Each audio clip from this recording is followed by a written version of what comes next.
Venezuela की गद्दी से Nicolas Maduro साफ दुनिया के सबसे बड़े तेल खजाने की चाबी अब भारत की मुट्ठी में आने को बेताब। चीन का अरबों डॉलर का निवेश डूबा। लैटिन अमेरिका में ड्रैगन की दाल रोटी पर अमेरिका ने मारा ऐसा हथौड़ा कि बीजिंग में मची खलबली। रात के अंधेरे में अमेरिकी सेना का ऐसा ऑपरेशन जिसने बदल दिया दुनिया का एनर्जी मैप और भारत के रिफाइनरीज के लिए खोल दिया काले सोने का दरवाजा। पेट्रोल डीजल की कीमतों में आएगी अब ऐतिहासिक गिरावट। भारत की ऑयल डिप्लोमेसी ने खेल दिया वो मास्टर स्ट्रोक, जिसे देख ओपेक देशों के भी पसीने छूट गए। दोस्तों, क्या आपने कभी सोचा था कि दुनिया के एक कोने में एक तख्ता पलट होगा और उसकी सबसे मीठी गूंज भारत के पेट्रोल पंपों और हमारी अर्थव्यवस्था में सुनाई देगी? 3 जनवरी 2026 ये वो तारीख है जिसे इतिहास की किताबों में दर्ज कर लिया गया है, जब आप और हम गहरी नींद में थे।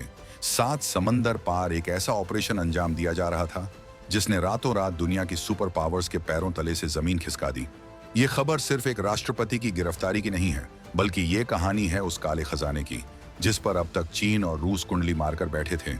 लेकिन अब उस खजाने का ताला टूट चुका है। अमेरिका ने वो कर दिखाया है जिसकी धमकी वो सालों से दे रहा था। लेकिन इस पूरे खेल में असली विजेता बनकर कौन उभर रहा है? वो देश जिसकी रिफाइनरीज इस खजाने को पचाने की सबसे ज्यादा ताकत रखती है, यानी हमारा भारत।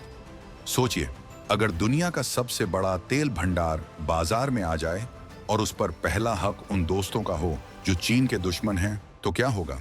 दोस्तों, सवाल बन रहे हैं कि आखिर वेनेजुएला पर अमेरिका के इस हमले के बाद आखिरकार चीन की सांसें क्यों फूल रही हैं? आखिर क्यों इस एक खबर से भारत का शेयर बाजार और एनर्जी सेक्टर खुशी से झूम रहा है? क्या अब भारत की ऊर्जा की भूख हमेशा के लिए मिटने वाली है? और सबसे बड़ा सवाल, क्या 2026 में भारत दुनिया का नया ऑयल बॉस बनने जा रहा है? इन सभी धधकते हुए सवालों के जवाब हम आपको इस वीडियो में आगे देने वाले हैं, तो सीट बेल्ट बांध लीजिए क्योंकि ये कहानी किसी हॉलीवुड थ्रिलर से कम नहीं है। ऑपरेशन क्लीन स्वीप, आखिर हुआ क्या था? अब आते हैं उस काली रात की कहानी पर जिसने पूरी दुनिया को चौंका दिया।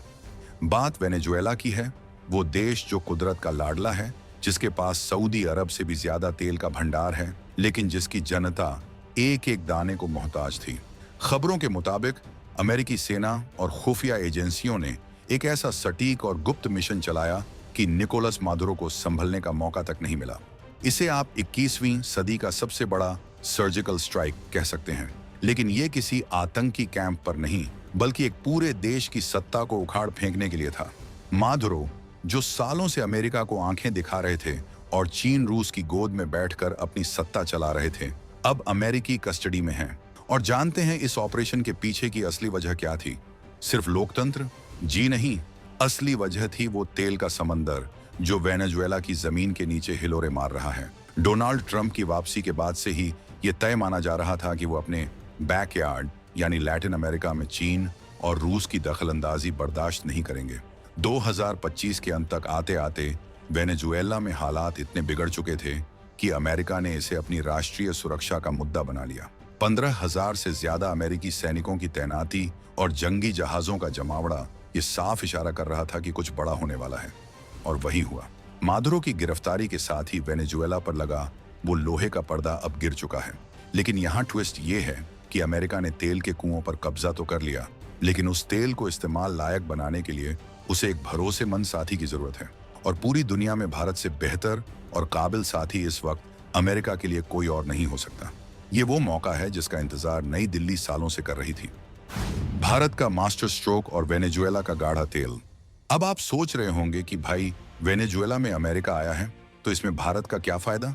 यहाँ पर आपको थोड़ा सा तकनीकी और रफ टोन में समझना होगा कि आखिर तेल का खेल चलता कैसे है। देखिए, वेनेजुएला के पास जो तेल है वो कोई आम तेल नहीं है। वो है एकदम गाढ़ा, चिपचिपा और भारी क्रूड ऑयल। इसे आप कीचड़ जैसा समझ लीजिए। इसे रिफाइन करके पेट्रोल डीजल बनाना हर किसी के बस की बात नहीं है। अमेरिका की खुद की रिफाइनरीज हल्की और मीठी क्रूड ऑयल के लिए बनी है। लेकिन भारत यहाँ बाजी मार ले गया है। गुजरात के जामनगर में रिलायंस और वॉर्डिनार में नायरा एनर्जी की जो रिफाइनरीज हैं, वो दुनिया की सबसे जटिल और ताकतवर मशीनें हैं।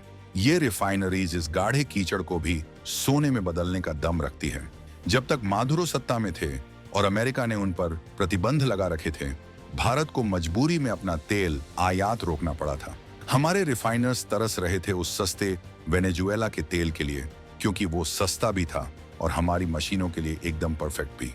अब जब माधुरो रास्ते से हट गए हैं और अमेरिका खुद वहां की कमान संभाल रहा है, तो जाहिर सी बात है कि वो चाहेगा कि ये तेल बाजार में आए ताकि दुनिया में तेल के दाम कम हों। और इस तेल को खरीदने और प्रोसेस करने के लिए सबसे बड़ा ग्राहक कौन है? भारत। 2025 में ही भारत ने अपनी रणनीतिक चालें चलनी शुरू कर दी थी। हमारे विदेश मंत्रालय ने अमेरिका को साफ समझा दिया था कि अगर आप चाहते हैं कि हम रूस से तेल कम खरीदें, तो हमें कोई दूसरा सस्ता विकल्प दीजिए। और अब वेनेजुएला के रूप में वो विकल्प भारत की झोली में आ गिरा है। ये भारत की कूटनीतिक जीत है, जिसने बिना गोली चलाए सिर्फ अपनी बाजार की ताकत दिखाकर बाजी पलट दी है। चीन और रूस का सपना चकनाचूर। इस कहानी में अगर किसी के आंसू निकल रहे हैं, तो वो हैं चीन और रूस। जरा फ्लैशबैक में चलिए। पिछले 10 सालों में चीन ने वेनेजुएला को अपना एटीएम समझ रखा था। मादुरो की सरकार को बचाने के लिए चीन ने अरबों डॉलर का कर्ज दिया, हथियार दिए और बदले में वहां के तेल पर अपनी दावेदारी ठोक दी। चीन का प्लान था कि वो अमेरिका की नाक के नीचे यानी लैटिन अमेरिका में अपना एक परमानेंट मिलिट्री और इकोनॉमिक बेस बना लेगा। रूस भी पीछे नहीं था, उसने भी अपनी तेल कंपनियों के जरिए वहां पैर जमा रखे थे। माधुरो उनका मोहरा थे। लेकिन 3 जनवरी 2026 की उस एक कार्रवाई ने चीन और रूस के सालों की मेहनत पर पानी फेर दिया। अब जब अमेरिका वहां का बॉस बन गया है, तो सबसे पहले वो चीनी कंपनियों को वहां से बाहर का रास्ता दिखाएगा। जो तेल कल तक चीन के जहाजों में भरकर बीजिंग जा रहा था, अब वो जहाज भारत या पश्चिमी देशों की तरफ मुड़ जाएंगे। चीन के लिए ये सिर्फ पैसों का नुकसान नहीं है, ये उसकी सुपर पावर बनने की छवि पर एक करारा तमाचा है। वो अपने दोस्त मादुरो को बचा नहीं पाया। दूसरी तरफ भारत के लिए ये डबल डिलाइट है। एक तरफ हमें सस्ता तेल मिलेगा और दूसरी तरफ हमारे सबसे बड़े प्रतिद्वंदी चीन की सप्लाई चेन टूट जाएगी। इसे कहते हैं सांप भी मर गया और लाठी भी नहीं टूटी। भारत ने साबित कर दिया है कि 2026 के जियोपॉलिटिक्स में अब पुरानी दोस्ती या दुश्मनी नहीं, बल्कि स्मार्ट इंटरेस्ट चलता है। अमेरिका को भी पता है कि अगर इस तेल को चीन से दूर रखना है, तो उसे भारत जैसे विशाल बाजार की जरूरत पड़ेगी। ट्रंप की वापसी और भारत का फायदा। डोनाल्ड ट्रंप और भारत के रिश्तों की केमिस्ट्री को समझना भी यहाँ बहुत जरूरी है। ट्रंप बिजनेस माइंडेड आदमी हैं। उन्हें पता है कि अमेरिका पुलिसमैन तो बन सकता है, लेकिन व्यापारी बनने के लिए उसे ग्राहकों की जरूरत है। 2025 में दोबारा सत्ता में आने के बाद ट्रंप ने साफ कर दिया था कि वो वेनेजुएला के तेल का इस्तेमाल वैश्विक तेल की कीमतों को नीचे लाने के लिए करेंगे, और यहाँ भारत का रोल सबसे अहम हो जाता है। याद कीजिए, जब 2019-20 में भी प्रतिबंध लगे थे, तो भारत ने ही सबसे ज्यादा नुकसान उठाया था। लेकिन अब वक्त बदल चुका है। रिपोर्ट्स और एक्सपर्ट्स का मानना है कि अमेरिका अब भारत की कंपनियों को वेनेजुएला में जाकर काम करने और वहां से तेल खरीदने की वीआईपी पास दे सकता है। ओएनजीसी विदेश ओवीएल का जो पुराना निवेश वहां फंसा हुआ था, उसके भी अब वापस लौटने की उम्मीदें जाग गई हैं। मतलब जो पैसा हमने मान लिया था कि डूब गया, वो अब ब्याज समेत वापस मिल सकता है। ट्रंप प्रशासन ये अच्छी तरह जानता है कि अगर भारत को अपनी तरफ रखना है और रूस चीन के गुट से दूर करना है, तो वेनेजुएला का ये गिफ्ट भारत को देना ही पड़ेगा।